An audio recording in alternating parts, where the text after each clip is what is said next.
एक चुड़ैल थी। वह जब भी रोती थी तो उसका आंसू इतना ज़्यादा बहता था कि गांव में बाढ़ आ जाता था और गांव वाले उस आंसू के बाढ़ में डूब जाते थे। लेकिन उन गांव वालों को पता नहीं था कि यह चुड़ैल का आंसू है और वह गांव वालों के कारण से बहता है, क्योंकि गांव वाले उसे कभी भी नुकसान पहुंचाते थे, इसलिए वह जंगल में रहती थी। एक दिन की बात है, जंगल की मौसम एक दिन अचानक गड़बड़ हो जाती है और जंगल में बहुत ज़ोरों ज़ोरों की बारिश आने लगती है। तब वह चुड़ैल उस बारिश में बहुत ज़्यादा भीग जाती है, इसलिए उसे बहुत ज़्यादा ठंड लगने लगता है।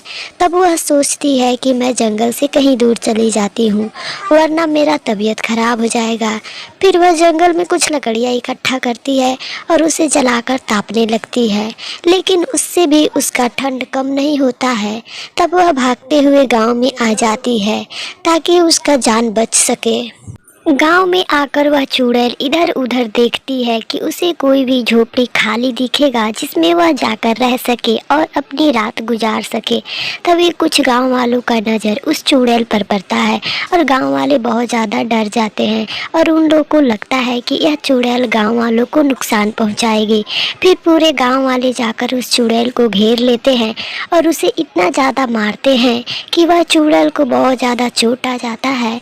गांव वालों ने उस चुड़ैल के साथ इतना ज़्यादा बुरा व्यवहार किया था कि वह चुड़ैल बहुत ज़्यादा गुस्से में आ जाती है और दर्द के कारण वह रोने लगती है। और जब भी वह रोती थी तब गांव में बाढ़ आ जाता था। अगले सुबह की बात है, वह चुड़ैल अपने दर्द के कारण इतना ज़्यादा रोई थी कि गांव में बाढ़ आ गया था और उस बाढ़ में गांव वाले डूब रहे थे और वह गांव वाले चुड़ैल को पुकार रहे थे कि तुम हम लोग को बचा लो, आज के बाद हम लोग तुमको इतना दर्द कभी नहीं देंगे जिस कारण तुम ना रोओगी और ना ही गांव में बाढ़ आएगा। तभी वह चुड़ैल फिर रोने लगती है ताकि गांव वाले और ज़्यादा डूब सके, क्योंकि गांव वालों ने उसके साथ बहुत ज़्यादा बुरा व्यवहार किया था। फिर वह चुड़ैल अपने जंगल में चली जाती है, क्योंकि वह स्वभाव से बहुत अच्छी थी और किसी को भी नुकसान नहीं पहुंचाना चाहती थी।